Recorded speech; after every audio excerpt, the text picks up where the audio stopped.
বন্ধুরা, রোশনাই সিরিয়ালের আজকের পর্বে দেখানো হবে লালনকে থানা থেকে মুক্ত করে দেওয়া হয়েছে। তারপর সবাই একে একে থানা থেকে বেরিয়ে যায়, কিন্তু রোশনাই দাঁড়িয়ে থাকে পুলিশ কমিশনারের সাথে কথা বলবে বলে।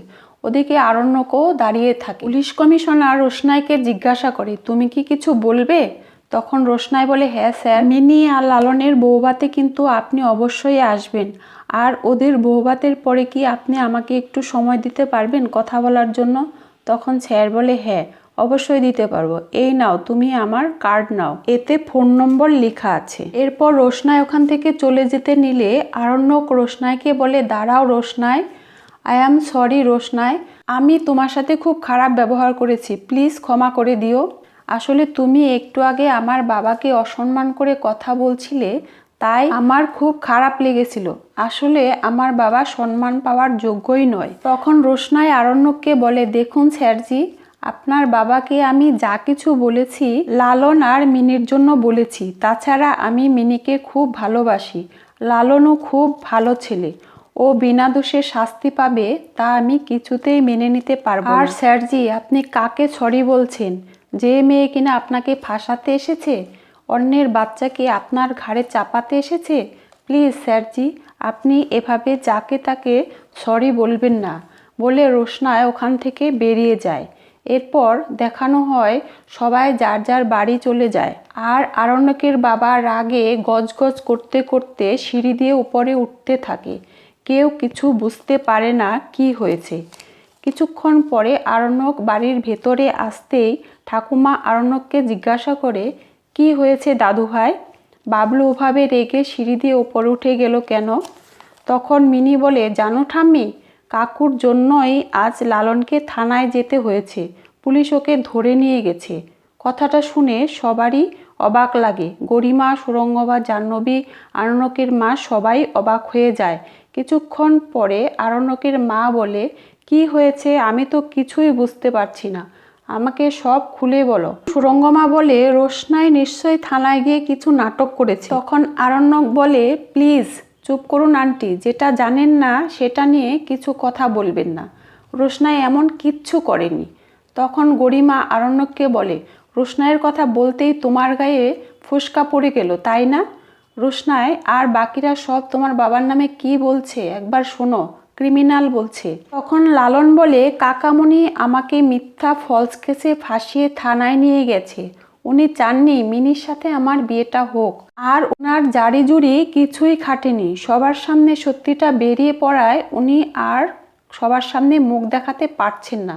তখন আরণ্যক বলে, লালন, আমি আমার বাবার হয়ে পরিবারের পক্ষ থেকে তোমার কাছে ক্ষমা চাইছি। আরণ্যকের মা বলে, তুমি এসব কি বলছো বাদশা? তোমার বাবা এসব কাজ করতে পারে না, উনি এসব কাজ কখনো করতে পারে না। এরপর আরণ্যকের বাবাকে ডেকে আনা হয়। আরণ্যকের বাবা এসে বলে, আমি যা করেছি মিনির ভালোর জন্যই করেছি, আর ওই ভয়েস রেকর্ডটা আমার ছিল না। আর আমি আবার বলছি, লালনের ডাকাতির কেসটা সত্যি ছিল। তখন আরণ্যক বলে, বাবা, আজ তুমি আর না হয় কথা নাই বললে, এবার মুখটা বন্ধ রাখো, আর কোনো কথা বলো না।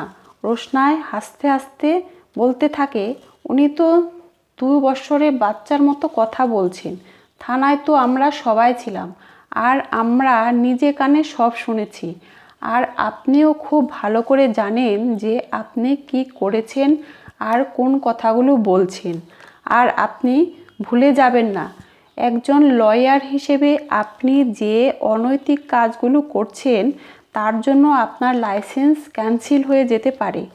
আরণ্যকের বাবা বলে, খবরদার, তুমি আমার সাথে এরকম কথা বলার সাহস পাও কোথা থেকে? এই যে সুরঙ্গমা ম্যাডাম, আপনি ওর গালে একটা থাপ্পড় মেরে ওর মুখটা বন্ধ করে দিতে পারেন না?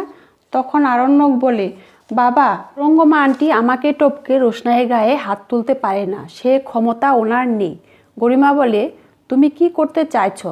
আরণ্যক বলে, রোশনাই একটা সত্যি কথা বলেছে, আর পুলিশ কমিশনারও সত্যি কথা বলেছে, এতে আমি বাবা, তুমি আজকের দিনে অন্তত ঘরে বসে থাকো, তুমি একটা ছেলে আর একটা মেয়ের জীবন নষ্ট করে দিতে চেয়েছিলে। তুমি একজন লয়ার, তোমার সত্যের পথে হাঁটা উচিত ছিল। আমি ভাবতে শুরু করেছিলাম আমার বাবা একজন ভালো মানুষ, তুমি কেন এমন কাজ করলে বাবা? আর রোশনাই, তুমি আমার বাবার কথায় কিছু মনে করো না। আর সুরঙ্গমা আন্টি, রাগের মাথায় কাউকে দোষী প্রমাণ করার চেষ্টা করবেন না। আর আজকে আমার বাবাকে জেলে থাকতে হতো যদি লালন বাবাকে ক্ষমা না করে দিত। আর জানো বাবা, একজন ছেলে হিসেবে আমার আজকে কতটা কষ্ট হচ্ছে। আমার বয়সটা যদি একটু কম হতো তাহলে হয়তো আমি আজকে আত্মহত্যা করতাম। তখন বর্মা বলে, বাচ্চা, এ কি কথা বলছিস তুই, চুপ কর। এরপর একে একে ওখান থেকে সুরঙ্গমা, গরিমা, আরণ্যকের মা, বাবা, রাজা, জাহ্নবী সবাই ওখান থেকে চলে যায়। তখন ছোট বলে, বড় বৌদি, এবার মিনির বিদায় অনুষ্ঠান শুরু করো।